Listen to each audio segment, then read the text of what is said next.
என்னடா வாழ்க்கை, நாமளும் பிறந்தோம் வாழ்ந்தோம் செத்தோம் அப்படின்ற மாதிரியே போய்டும் பழகுது.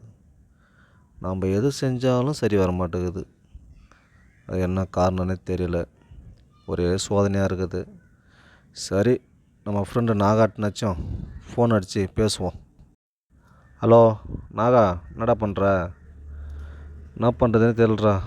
2021 வந்ததுலேருந்து ஒரே சூனியம் மாதிரி இருக்குது. பாரேன், அந்த காயினை ஹேக் பண்ணி எடுத்தது, அடுத்தடுத்த ஒரு பிரச்சனை. என்ன தான் பண்ணுறதுனே தெரியல.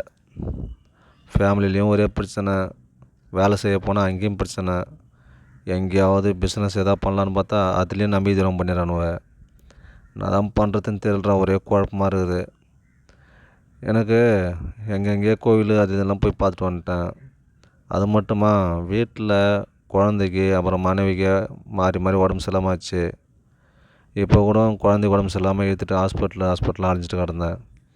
என்ன தான் செய்யுதுன்னே தெரியலடா, ஒரே குழப்பமாக இருக்குது.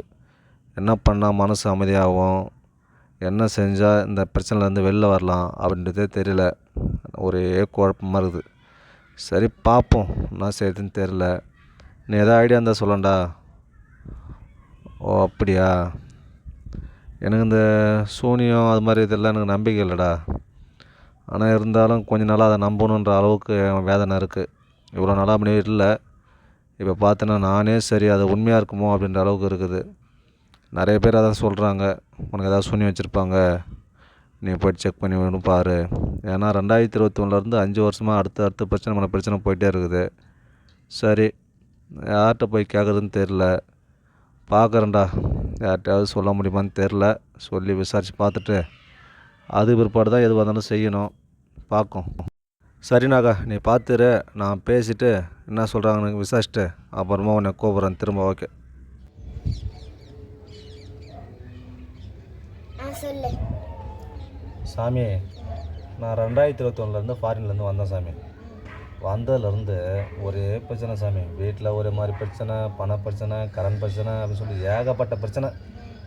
சரி, ஏதாவது பிஸ்னஸ் பண்ணலான்னு போனால் அதுவும் ஏமாத்துறாங்க.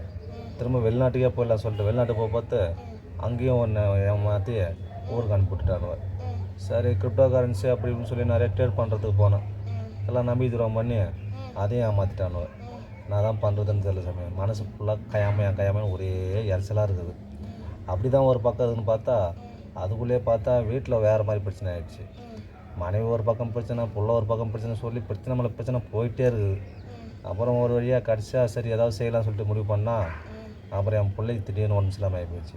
அந்த பிள்ளைய தூக்கிட்டு ஆஸ்பத்திரி அலைஞ்சது, கோவிலாக அலைஞ்சிட்டேன் சாமி. கடைசியாக ஒரு வழியும் கிடைக்கல. இப்போ தான் கொஞ்சம் குடும்பம் பரவாயில்லன்ற அளவுக்கு இருக்குது சாமி.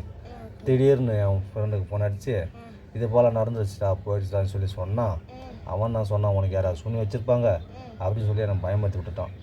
சரி, நான் விசாரித்ததில் உங்கள் பேர் தான் குட்டி சாமியார்னு சொல்லி உங்கள்கிட்ட வந்தாவது ஒரு வீடியோ காலம் போகிறக்குன்னு சொல்லி நாங்கள் வந்தோம் சாமி.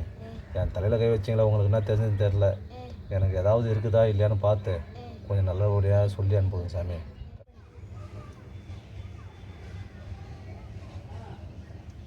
உனக்கு எதுவும் சூனியெல்லாம் இல்லை, உன் கண் பார்வை தான் அதிகமாக இருக்குது. அதனால நீ ஒரு தேங்காவும் எலுமிச்சை பழமும் 500 ரூபா காசு வச்சுட்டு திரும்பி பார்க்காத போயிட்டே இரு. சரி சாமி. தேங்காய் 500 ரூபா காசு, எலுமிச்சை பழம் இந்த வச்சுட்டான். சட்னி அரைக்க தேங்காய் இல்லைன்னாங்க, தேங்காய் கொடுத்துட்டு போயிட்டான். வெயில் காலத்துக்கு எலுமிச்சை பழம் ஜூஸ் போட இல்லைன்னாங்க, எலுமிச்சை பழம் கிடச்சிடுச்சு. வேலைக்கே போகாமல் காசு கிடச்சிடுச்சு. ஏமாந்துட்டான்னு சொல்லிட்டு என்கிட்ட ஏமாந்துட்டு போயிட்டான்.